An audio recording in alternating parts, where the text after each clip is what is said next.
Mi Dios, damos tantas gracias, Padre, porque tú eres santo, porque tú eres digno de ser alabado, Señor. Y, Padre, gracias por esos salmos de alabanza, Señor, que podemos hoy venir ante ti, Señor, y presentarlos a tu presencia, Señor.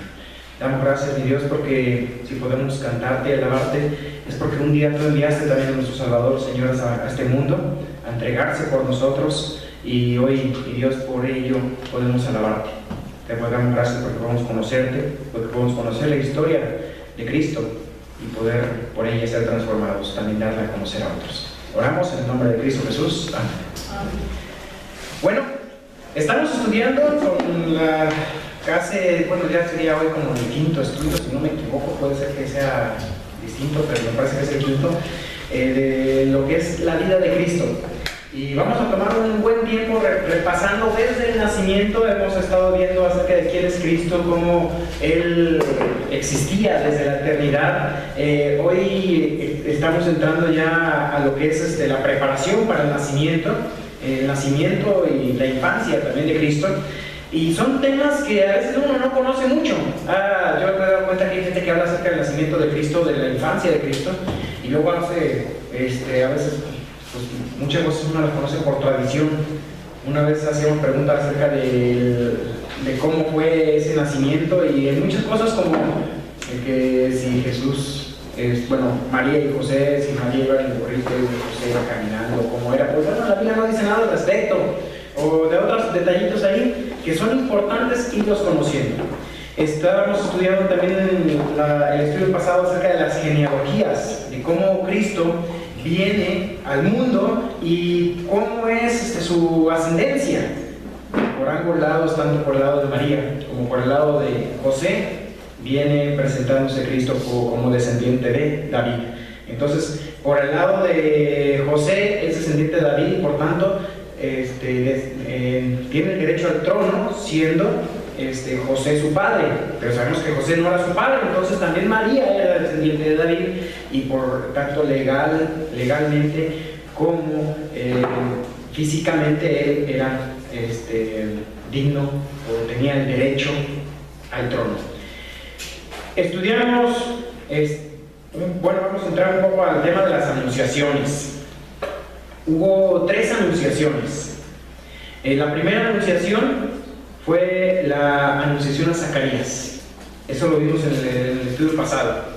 En la anunciación a Zacarías, si ustedes recuerdan, Zacarías era sacerdote en el templo, y ahí en el templo se le da ese mensaje de que él sería el padre de Juan el Bautista, quien prepararía el camino. Y luego Carlos también nos dirigió un poquito estudiando la vida de María, y vimos ahí la anunciación a María en Lucas capítulo 1, versículos 26 al 38. En ese pasaje que conocemos hoy en uno de los rezos, el Ave María, cuando entra el ángel, el versículo 28 dice: salve muy favorecida, el Señor es contigo, bendita tú entre las mujeres. Y esto más adelante se vuelve a repetir en la anunciación hacia María, y conocemos y estudiamos ahí con Carlos también un poquito acerca de María como un ejemplo de una madre y el ejemplo que tenemos que seguir nosotros. Esas son las 2 primeras anunciaciones, pero nos falta una más que es sumamente importante: es la anunciación a José. Y bueno, piensa un poco, José, aunque aún no había contraído matrimonio con María, el desposorio era algo de mucha seriedad, tanto como el mismo matrimonio para el pueblo judío.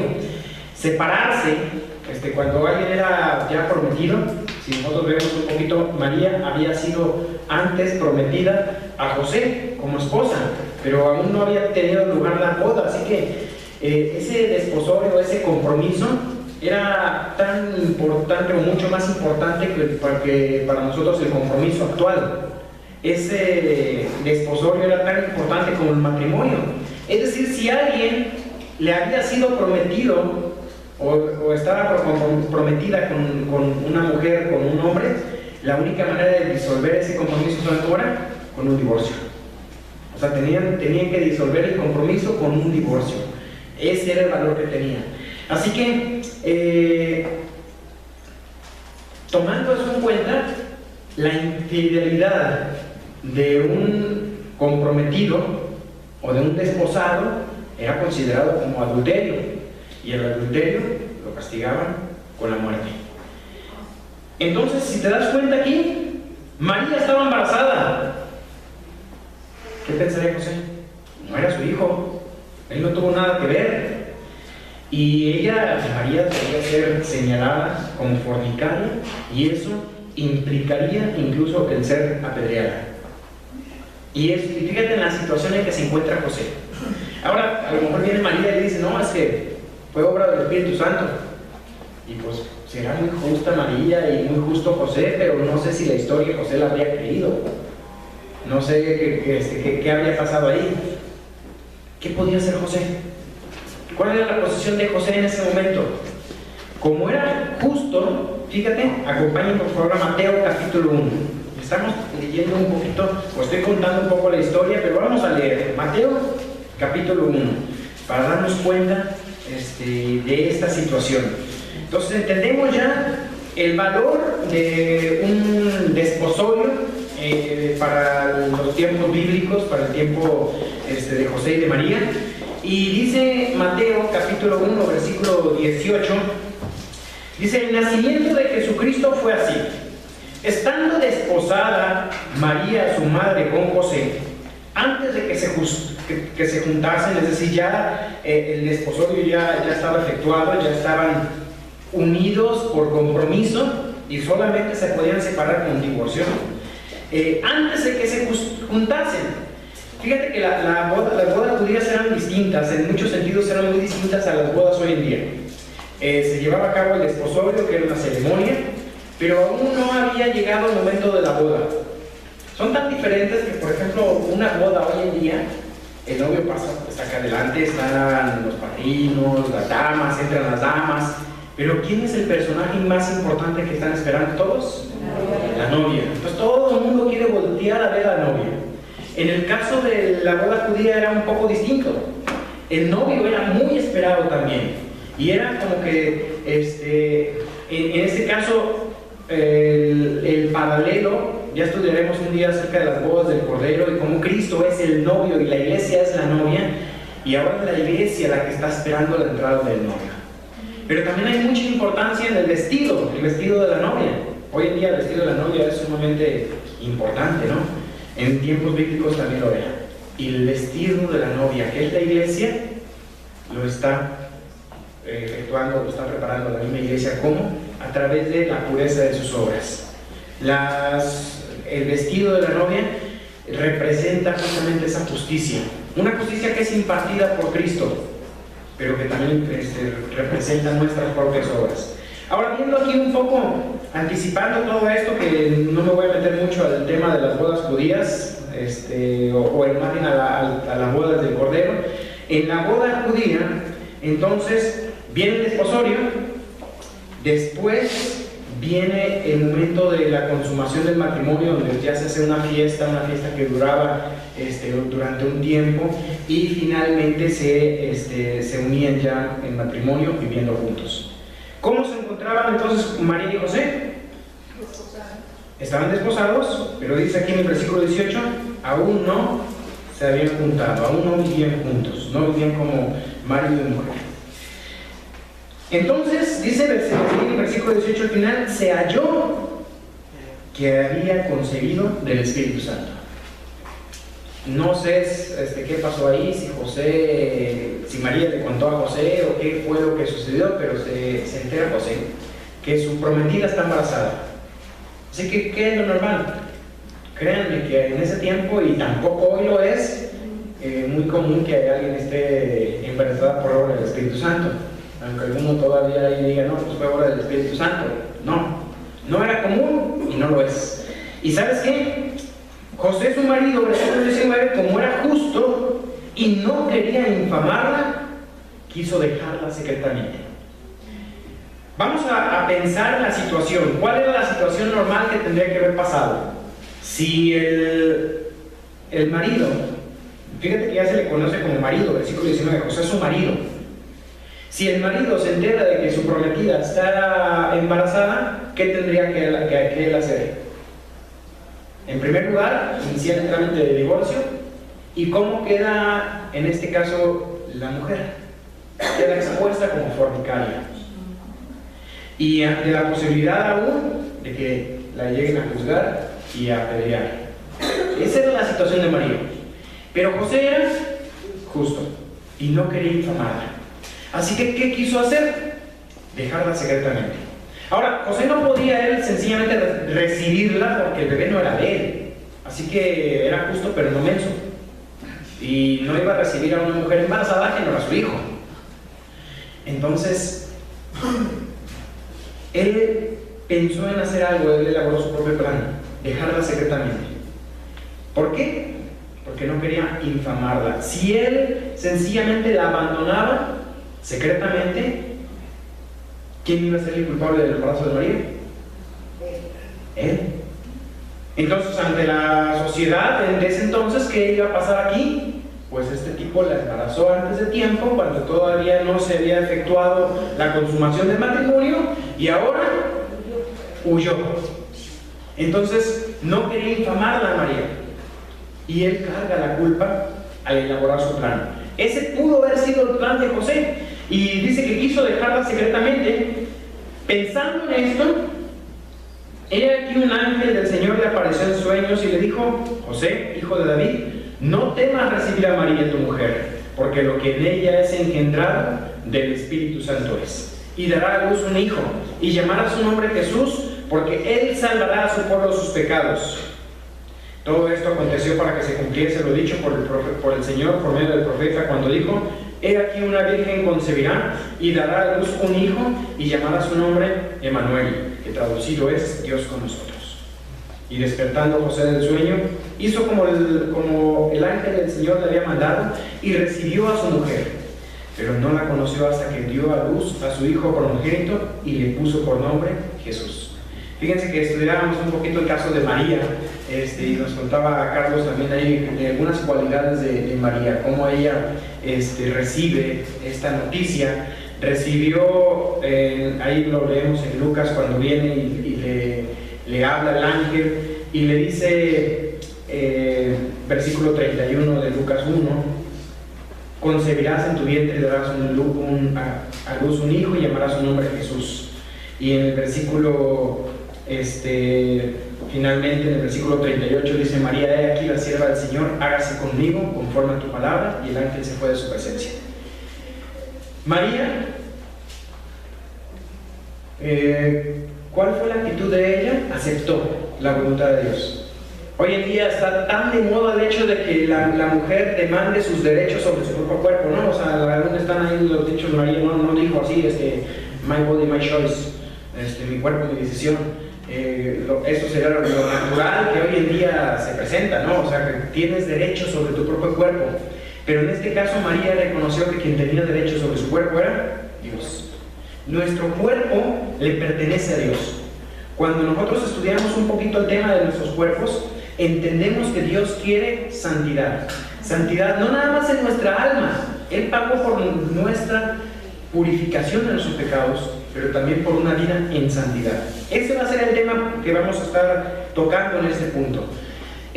María estuvo dispuesta, pero fíjate que aquí, después de la señal, también José, tenía que entender cuál era su responsabilidad. Fíjate que él era justo, y obviamente ante la situación de María y de su embarazo, lo primero que pensó José es protegerla. Y así como vimos las responsabilidades de una madre, también estamos viendo aquí algunas responsabilidades de un esposo. Y una de las primeras responsabilidades del esposo es proteger a su esposa. A veces somos muy dados como esposos de echarle la culpa a la esposa finalmente por las cosas que a mí me pueden estar pasando, porque me están afectando. Pero en este caso, ante la vista de José, la responsable era María. O sea, a fin de cuentas ella era la embarazada. Y él la ve a ella responsable, y a pesar de que él consideraba que había sido traicionado posiblemente, él quiso protegerla. Así que una de las responsabilidades más importantes que a veces nos cuesta mucho como esposos es proteger a nuestras esposas, aún cuando tengamos que llevar una culpa que no te corresponde. ¿Alguna vez te han acusado por algo que no hiciste? Finalmente, ¿qué sucedió en la cruz? Cristo fue acusado por algo que Él no hizo. ¿Y cómo tiene el esposo que amar a la esposa? Como Cristo amó a la iglesia y se entregó a sí mismo por ella. Así que, esposos, esposas, y cualquier hermano en Cristo, cuando se dé cuenta que está siendo acusado por algo que no merece, a lo mejor uno puede decir: eso es injusto, yo no lo hice, no soy responsable. Pero cuando eres acusado por algo que tú no hiciste, cuando llevas la culpa de otra persona, en eso eres semejante a Cristo. Y de esa manera los esposos tienen que proteger también a su esposa. No significa dejarlas sin consecuencias o quitarle las consecuencias a los demás, pero sí significa que muchas veces tengo que proteger y cuidar a mi esposa, cuidarla de lo que se diga de ella, cuidarla aún en el sentido de que como matrimonios mis pecados personales afectan a mi esposa. Entonces yo tengo que entender que la mejor manera que yo puedo protegerla, ¿cómo es? Santificándome yo mismo y no cargarla de algo que no le corresponde, porque resulta ser que es muy fácil que mis actos la afectan a ella y a lo mejor sus actos me afectan a mí. Debo protegerla, debemos protegernos como matrimonio mutuamente. Eso es lo que José pretendía hacer, sin saber lo que estaba realmente sucediendo aquí, ¿no? Pero vamos a ver un poco más en cuanto a esto que estaba sucediendo. Dice el versículo 20, presenta aquí la salutación. Dice, pensando en esto, he aquí un ángel del Señor le apareció en sueños y le dijo: José, hijo de David, no temas recibir a María tu mujer, porque lo que en ella es engendrado, que el Espíritu Santo es. Así que la salutación del ángel, quizás como en el caso de María, pudo haber sido algo sorprendente para María, porque a María viene y le dice: salve muy favorecida, y ella se quedó pensando qué salutación iba a ser esa. La salutación a José también es especial. ¿Y qué le dice el ángel a José, que normalmente en un saludo normal no vendría? Hijo de David. ¿Qué lo haría pensar esto? Evidentemente el hijo de David esa salutación estaba pensada en despertar en su conciencia su linaje regio. Él era hijo de rey y como tal prepara también el resto del anuncio, porque él sería el padre, el Mesías, el prometido, el rey de Israel, el Mesías rey. Con este anuncio que le dice: lo que en ella es engendrado, no temas recibir a María, porque lo que en ella es engendrado del Espíritu Santo es, versículo 20. Con este anuncio queda disipada cualquier duda que podría haber sobre la virginidad de María, y cualquier duda pues no tendría base, porque en un mismo ángel viene y le da el anuncio de que tenía que recibirla, y por tanto pues también de esa manera proteger no solamente a María, sino también al mismo Jesús. Una de las cosas que hablábamos hace 2 estudios que yo di es en cuanto al tema de la encarnación. Qué impresionante es pensar en eso. Dios mismo, toda su persona y su poder, el Hijo, la segunda persona de la Trinidad, dejaba su lugar. Voluntariamente, sin dejar de ser Dios, dejaba su lugar de la gloria y voluntariamente dejó la posibilidad de usar sus atributos divinos. Así que viene y se hace un ser humano. Desde el momento en que quedó engendrado ahí en el vientre de María, ese óvulo era ya Dios mismo encarnado ahí, en plenitud. Dice Colosenses también que en él habita corporalmente toda la plenitud de la divinidad. Ese bebé empezó a crecer en el vientre de María, y ¿sabes qué necesitaba? Necesitó de todo el cuidado de una madre como lo necesitaríamos nosotros. Necesitó alimentarse de María mientras crecía, nació y necesitó los cuidados de una madre, que cualquier cosa le podría pasar. Y fueron José y María como padres los que Dios escogió para hacerse cargo de ese cuidado. Así que es una responsabilidad muy importante. Fíjate en el versículo 21 también algunas cosas que el ángel revela. En primer lugar, por ahí algunos embarazados de aquí de la iglesia andan desesperados por saber el sexo del bebé, ¿verdad? Pero qué padre sería que de pronto llegara el ángel y dijera, es un niño. Bueno, María no ocupó ultrasonidos ni nada, llegó el ángel y le dice a José, versículo 21, darás a luz un hijo. Evidentemente aquí ya está claro el sexo, llamará su nombre Jesús, porque él salvará a su pueblo de sus pecados. Así que el ángel revela el sexo del bebé, revela el nombre del bebé, Jesús, y revela la obra del bebé. ¿Cuál era la obra? Él salvará. ¿Qué significa Jesús? Jesús es el mismo nombre griego para el hebreo Josué. Era Josué en griego. Josué o Jesús, Yeshua, significa Salvador. ¿Por qué se iba a llamar Jesús? Porque Él es el Salvador. Salvará al mundo de sus pecados. Mira, entendemos la muerte de la cruz a veces en el sentido de que Él murió por mis pecados, y eso es bien importante entender. Jesús, al morir por mí, la obra de Cristo finalmente era la cruz, se consumaba en la cruz. Al morir por mí, me salvaría de la pena de mis pecados.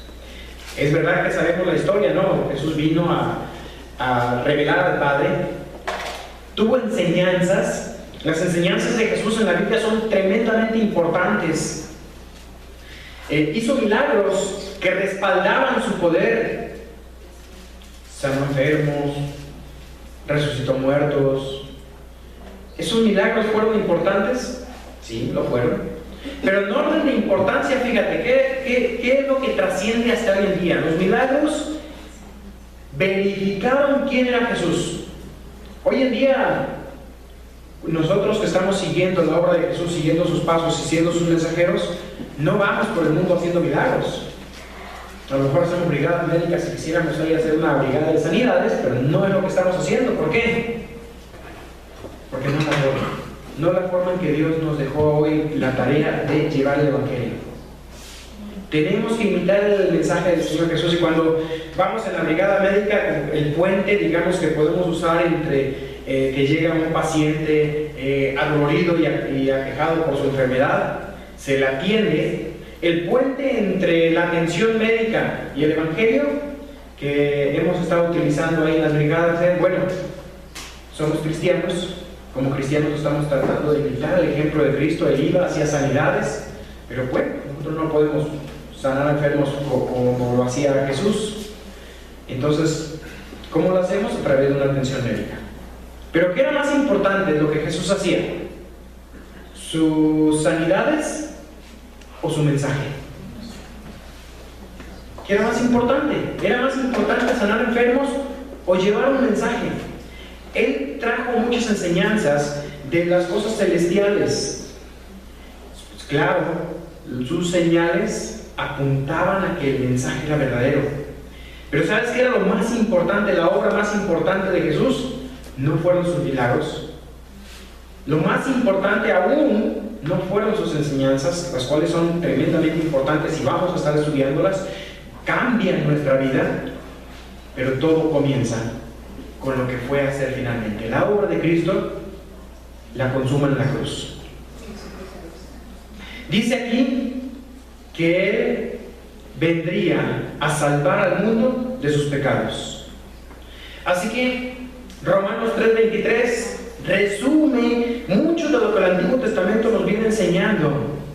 Cuando una persona se salía pecador, tenía que traer un sacrificio, traer un pequeño cordero. Conocemos la historia de la Pascua, donde los israelitas ofrecieron un cordero y moría un cordero, y colocaban la sangre en la puerta de su casa para que no muriera el hijo primogénito de esa familia. Así que un cordero inocente moría en lugar de uno de los miembros de la familia. Un inocente moría por el culpable.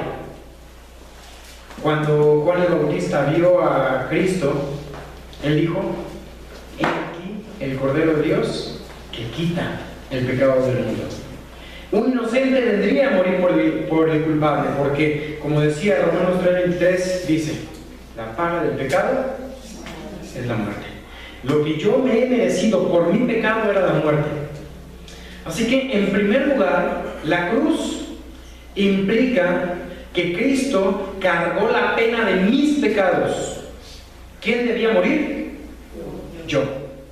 Yo debía haber estado ahí clavado. ¿Cristo pecó? No. Yo soy responsable de mis pecados y debía haber estado en ese lugar. Pero Cristo, al verme incapaz de poder salvarme, Él dice: yo tomo ese lugar. La paga del pecado es muerte, yo pago.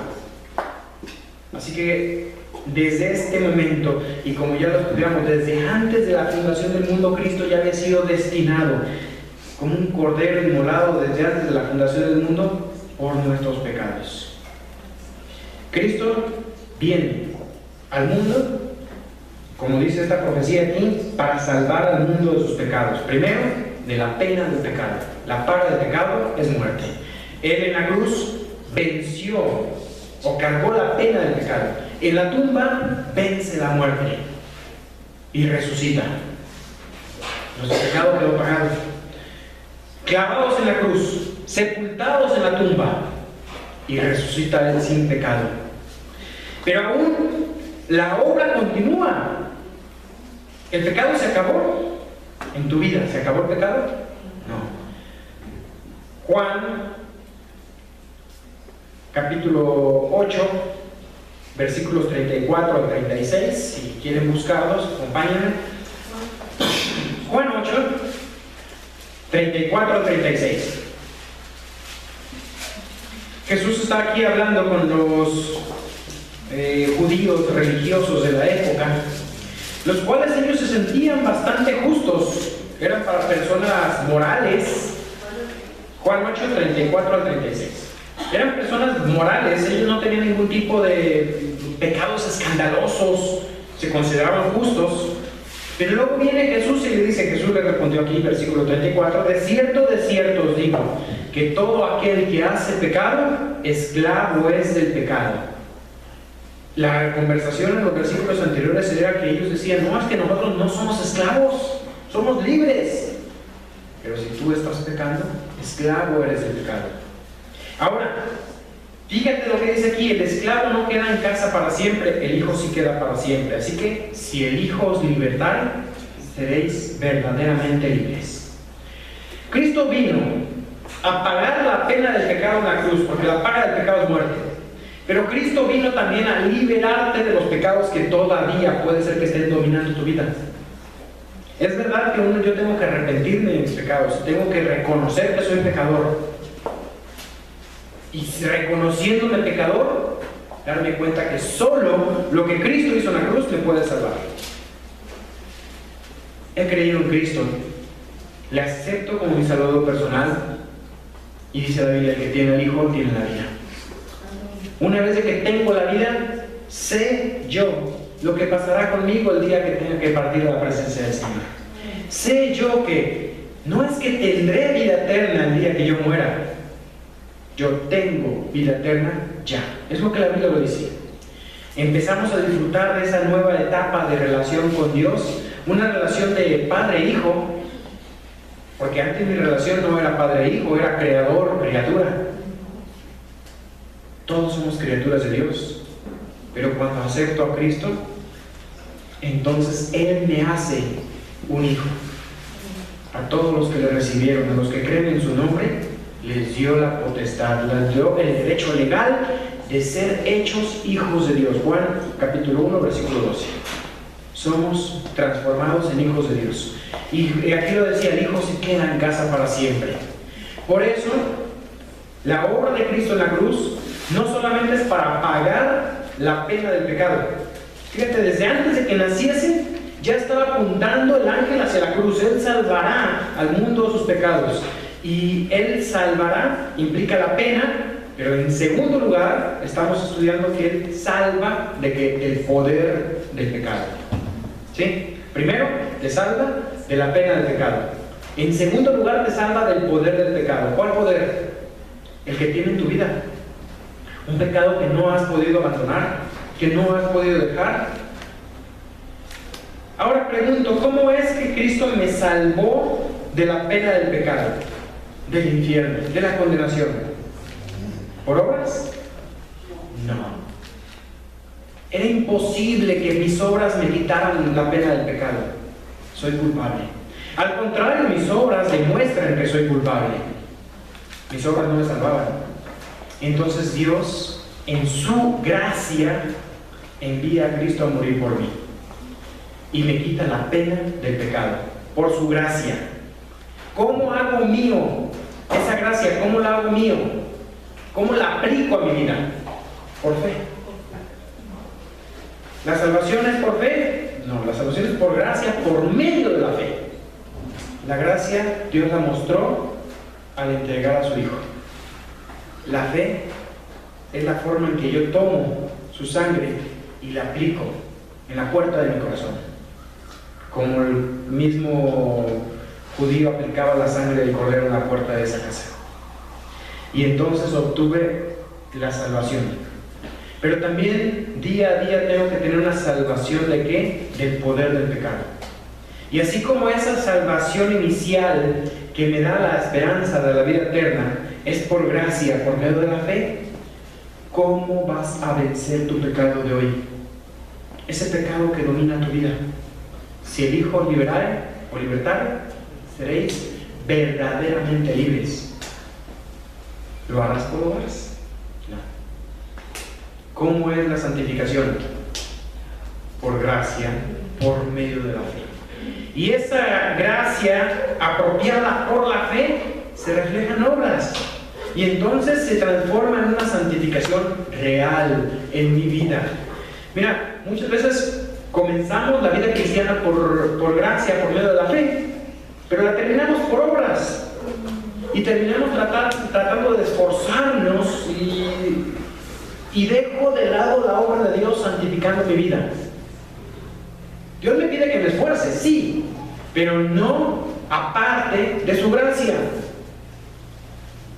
Cuida tu vida, apártate del mal, pero no por obras, no con solo tu puro esfuerzo, sino que tienes que aferrarte a la gracia de Dios. Él provoca en ti el querer como el hacer. ¿Estás luchando con un pecado? Ve a los pies de Cristo, confiésalo, reconoce el poder de la sangre de Cristo sobre ese pecado. Y aquí no estoy hablando, quizás uno piensa pecados, no cosas escandalosas, yo no ando en adulterio, no soy asesino, no robo bancos, no mato a nadie. Pero estamos luchando con otras cosas que debes empezar a reconocer en tu propia vida, tu propio orgullo, la manera en que tú manejas los problemas y los conflictos que muestran las grandes fallas de tu carácter. Ahí hay pecados. Herir a una persona no necesito hacerlo con un cuchillo. Puedo herirlo con la boca. Puedo herirlo con la palabra. Y son pecados. Ser de tropiezo a una persona. Sí, pero él tuvo la culpa y a lo mejor sí la otra persona tiene mucha más culpa que tú. Pero recuerda que cuando tú cargas la culpa y a veces al venir y pedirle perdón a una persona y tú dices, pero si me lastimó más él.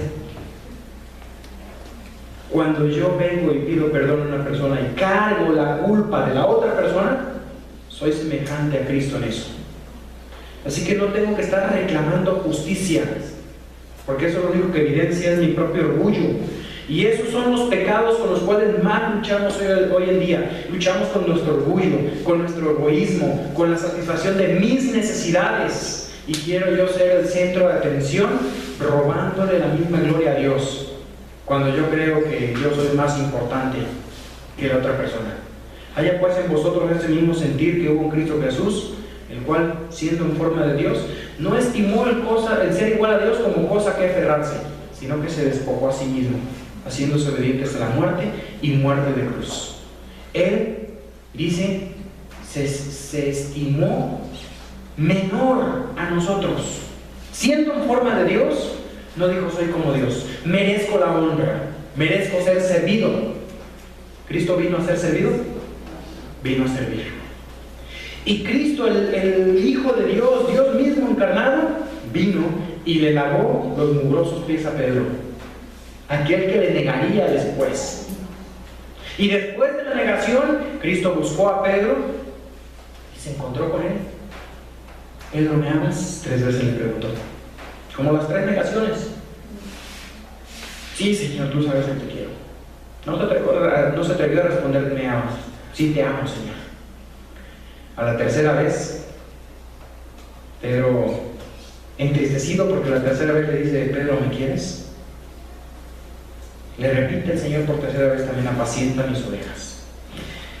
La relación mía con Dios está involucrada, está relacionada con la relación mía con los demás hermanos. Yo no puedo decir que estoy bien con Dios si no estoy bien con los demás hermanos. Y el hecho de poder solucionar mis problemas con los hermanos, estoy solucionando mis problemas con Dios mismo. Puede ser que tenga yo que colocarme de rodillas con una toalla de siervo y lavarle los pies al hermano, espiritualmente hablando. Porque lavarle los pies al hermano, ¿qué pasaba con la mugre de Pedro? ¿Dónde terminaba la mugre de Pedro? En la toalla con la cual Jesús estaba ceñido, era su vestidura.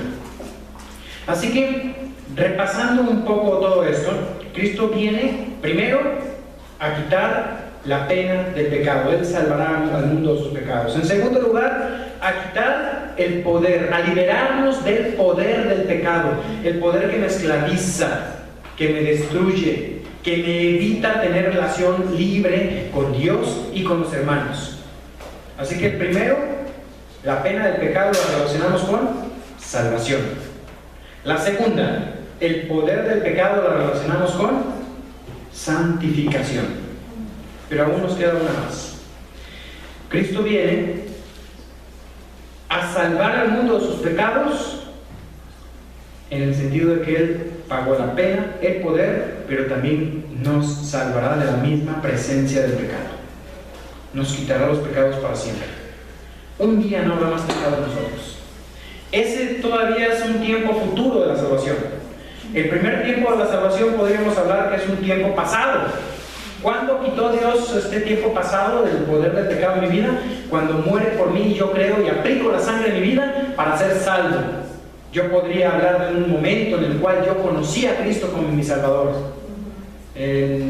Tengo el año, fue en el año 96 que yo acepto a Cristo en mi corazón como mi Salvador, y desde ese día yo puedo decir, Cristo me salvó de la pena del pecado. ¿Cuándo soy salvo del poder del pecado? Pues ojalá yo pudiera decir que fue en el pasado, pero no, es un tiempo presente continuo en el cual yo me aferro a su gracia y aplico su poder en mi vida para poder vencer día a día los pecados. Los pecados que se manifiestan principalmente en la relación con la gente que me rodea. Pecados de orgullo, pecados de soberbia propia al no querer nosotros tomar un lugar de siervos, sino más bien ser servidos. Pecados de autosatisfacción al buscar que mis necesidades sean satisfechas, aún lastimando a otras personas. Y aún pecados ocultos muy privados que yo digo, no afecto a nadie. Este es algo muy mío. Pues sí, sí afecta. Todo eso se vence por la gracia de Dios.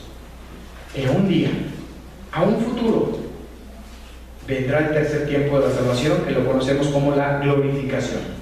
Así que salvación, liberados de la pena del pecado. Santificación, liberados del poder del pecado. Ahí vimos Juan capítulo 8. Y nos queda en tiempo futuro un momento en el cual Cristo vendrá. Transformará nuestros cuerpos, porque este cuerpo no puede entrar al cielo. Si estamos vivos, Él nos transformará en un momento, en un abrir y cerrar de ojos. Si ya hemos muerto, Él nos resucitará. Vamos a ver un poco en cuanto a esto, en el tiempo futuro de la salvación, pero en este tiempo, solamente podemos tomar un momento para 1 Corintios 15, 50 al 57. Y Pablo comienza este capítulo hablando de la cruz. 1 Corintios capítulo 15. Él comienza hablando acerca de la obra de Cristo, justamente ¿para qué? Para darme la salvación. Y de ahí parte todo lo demás. Fíjate en los primeros versículos. 1 Corintios 15, versículo 1 dice: además os declaro, hermanos, el Evangelio que os he predicado, el cual también recibiste, en el cual también perseveráis. Por el cual asimismo, si retenéis la palabra que os he predicado, sois salvos, si no creísteis en vano. ¿Cómo es esto? ¿Puede alguien creer en vano? Sí, si solamente crees tú en una salvación por obras. Pero si tú aceptas a Cristo como tu Salvador, Dios garantiza tu salvación. En fin, avanzo un poco. Aquí tengo que pasar, por ya los tiempos me están avanzando. Tengo que explicar aquí, fíjate, el versículo 3. Porque primeramente os he enseñado lo que así mismo recibí, que Cristo murió por nuestros pecados conforme a las Escrituras. Y aquí efectúa en la cruz la base para la salvación en tiempo pasado, en tiempo presente y en tiempo futuro. ¿Y cuál es esa base? Dice aquí que Cristo murió por nuestros pecados conforme a las Escrituras, que fue sepultado y que resucitó al tercer día conforme a las Escrituras. Y si seguimos avanzando, llegamos al final del capítulo. Todo el capítulo empieza a hablar de la esperanza futura del creyente, la resurrección. Y llegamos al versículo 50. Dice: pero esto digo, hermanos, que la carne y la sangre no pueden heredar el reino de Dios, ni la corrupción hereda la incorrupción. He aquí os digo un misterio. ¿Cuál es el misterio que no era conocido antes? No todos dormiremos. Obviamente no estaba hablando de la noche y dormir. Estaba hablando de el día en que yo abandone este cuerpo. Hablaba hace poco en cuanto al tema del sueño del alma. El creyente no cree en el sueño del alma. El hecho que diga aquí dormir no tiene que ver con que el alma entre en un estado de inconsciencia. Tiene que ver más bien esto con el estado del cuerpo y el que estamos inconscientes en cuanto a lo que sucede acá. Y Pablo lo decía así: quisiera yo estar ausente al cuerpo y presente al Señor. Cerrando ese pequeño paréntesis en cuanto al tema de que la Biblia no habla del sueño del alma, dice Pablo aquí: no todos dormiremos, pero todos seremos transformados. Es decir, aquellos que no murieron también serán transformados. Los que murieron serán transformados, los que no murieron también. ¿Cómo ocurrirá esto? Versículo 52. En un momento, en un abrir y cerrar de ojos. Alguien decía que cuando lleguemos al cielo ya va a estar lleno de chinos, por eso nos ganaron los chinos, porque ellos van a llegar más rápido. Pero bueno, esto habla de un instante, algo que no podemos ni siquiera darnos cuenta. Ocurrirá en un instante, porque se tocará la trompeta y los muertos serán resucitados incorruptibles, y nosotros, los que aún vivimos, seremos transformados, porque este cuerpo no puede entrar al cielo porque ha sido manchado con pecado. Dios nos dará un nuevo cuerpo. Versículo 53 lo explica con detalle: porque es necesario que esto corruptible se vista de incorrupción y esto mortal se vista de inmortalidad. Y cuando esto corruptible, este cuerpo corruptible, se haya vestido de incorrupción y este cuerpo mortal se haya vestido de inmortalidad, entonces se cumplirá la palabra que está escrita: sorbida es la muerte en victoria. ¿Dónde está, oh muerte, tu aguijón? ¿Dónde, oh sepulcro, tu victoria? ¿Dónde estaba la victoria de la muerte? Versículo siguiente, 56. Ya que el aguijón de la muerte es el pecado, y el poder del pecado la ley. ¿Y qué pasó con el pecado? Fue clavado en la cruz. ¿Qué pasó con la ley? El acta de los decretos fue clavada en Cristo. Cristo cumplió la ley en mi lugar. Por eso dice el versículo 57: gracias, más gracias sean dadas a Dios, que nos da la victoria por medio de nuestro Señor Jesucristo. ¿Cuál es esta victoria? La victoria de la pena del pecado, tiempo pasado. La victoria sobre el poder del pecado, tiempo presente. Y la victoria de la misma presencia del pecado, la cual es nuestra esperanza, es nuestro futuro, el día que venga. Esta profecía que narra el ángel, aquí en el versículo 23, he aquí la Virgen concebirá y dará a luz un hijo, llevaba 700 años latente. Isaías la había pronunciado, capítulo 7 de Isaías, 700 años antes de que Jesús naciera. Y el pueblo tenía esperanza. Hoy van 2000 años y seguimos con esa esperanza. Gracias a Dios que esperó estos 2000 años, porque por ello hoy existimos y tenemos esa esperanza. Pero puede ocurrir en cualquier momento en que finalmente la siguiente profecía latente para nosotros, que es su venida por nosotros, ocurra. Y bueno, finalmente cerramos los últimos versículos en Mateo 1. Dice el versículo 24 que despierta del sueño y recibe a María su mujer, la cual, como dice en el versículo 25, dice, pero no la conoció hasta que dio a luz a su hijo primogénito y le puso por nombre Jesús. En la Biblia usa la palabra conocer, que no conoció a María, refiriéndose, es una palabra de mucho honor para referirse a las relaciones sexuales en el matrimonio. Es una palabra de una comunicación entre el esposo y la esposa de una forma muy íntima, y se refiere a las relaciones sexuales. Entonces, ¿qué dice aquí este versículo? Que José, versículo 25, no recibió, recibió a María como su mujer, pero no tuvo relaciones con ella, pero sí dice hasta que dio a luz a su hijo primogénito y le puso por nombre Jesús. Hay muchos versículos en la Biblia que nos enseñan que María tuvo hijos. Lo que quisiera yo ser claro en este punto es que la Biblia nunca dice que tener hijos sea indigno. Y el hecho de que María haya tenido hijos no la hace menos santa, no la hace menos digna. La mujer por tener hijos no pierde dignidad. No necesitamos nosotros creer en la perpetua virginidad de María para darle un lugar de honra y de honor como ella merece, y darle su lugar, no más, no menos. María, dice el ángel, es la más bienaventurada de todas las mujeres. Tuvo un lugar importante, una tarea sumamente valiosa. El hecho de que ella haya tenido hijos no le quitó valor. Así que entendamos eso.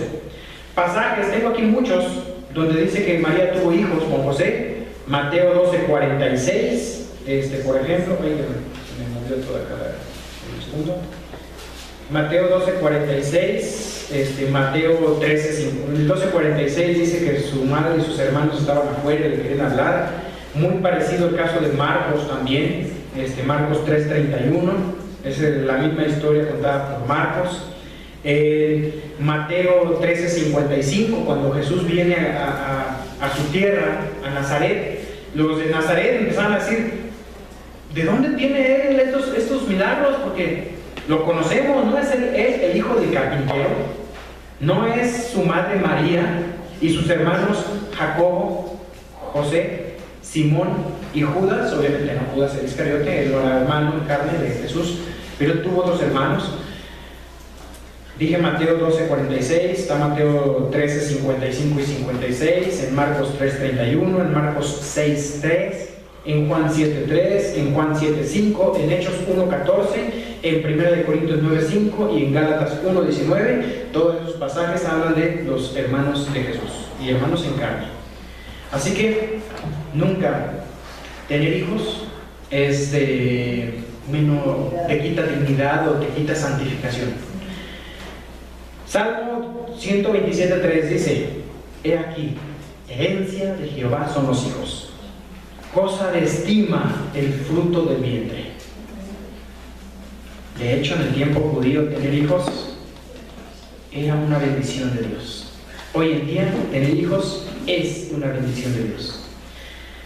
Salmo 113:9, y dice ahí que Dios hace habitar en familia a la mujer estéril, que se goza en ser madre de hijos. Aleluya, gloria a Dios, aleluya. Esa es la frase, aleluya, gloria a Dios. Y finalmente esta mujer estéril, que vemos en la Biblia varios casos de mujeres estériles, Sara, Rebeca, que fueron mujeres por las cuales, en las cuales Dios mostró su gracia al darles hijos. Que María haya tenido hijos fue una bendición para ella. Así que el hecho de que no hubiese tenido más hijos no la habría hecho más santa, sino al contrario. O sea, el tener hijos era una bendición. ¿Sí? Entonces, aquí terminamos este estudio.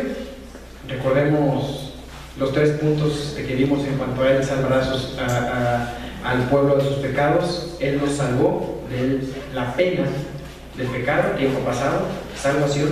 Me salva del poder del pecado, tiempo presente, santificación. Y me salvará, tiempo futuro, de la presencia del pecado, glorificación. Esa es nuestra esperanza. Todos por fe. En el pasado mi salvación fue por fe.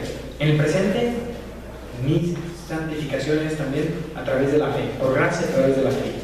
Y en el futuro mi fe me dice que un día estaré con Él. Vamos a ver. Gracias, Padre, por este tiempo. Gracias, Señor, porque hoy podemos mirar hacia el pasado, mirar al presente y mirar nuestro futuro. Y saber, Señor, que tenemos esperanza. Tengo esperanza, Señor, al saber que un día estaré en tu presencia. Pero también, Señor, hoy tengo esperanza en que las luchas que estoy enfrentando día a día, tengo la victoria en ti. Ayúdame, Señor, a vencer mi pecado. Ayúdame a aferrarme a ti, a tu gracia y a tu poder, y en base a eso poder obedecer. Es un tiempo también hoy de oración. Quisiera que tú hables con Dios y te aferres a su gracia por fe. Confiesa tu pecado, preséntaselo a Dios y haz compromisos con Él por fe, de tratar con tu pecado personalmente.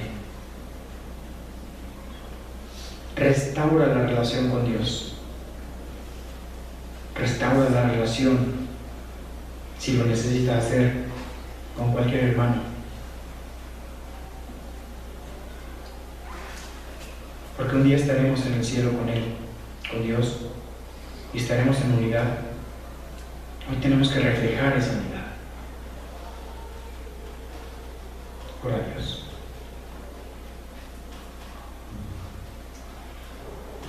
Mi Dios, te pido, Padre, para que nuestras vidas realmente reflejen esa unidad que tenemos contigo, que tú lograste. Te pido, Señor, por nuestros matrimonios, para que estén unidos fuertemente, mi Dios, por el perdón que fue posible, que podamos pedir perdón, ser perdonados, perdonar, por tu gracia y por la fe en ti. Confiamos, Dios, en que tú harás la obra posible en nuestras vidas. Tú comenzaste la obra y sabemos que tú la terminarás. En el nombre santo de Cristo Jesús oramos.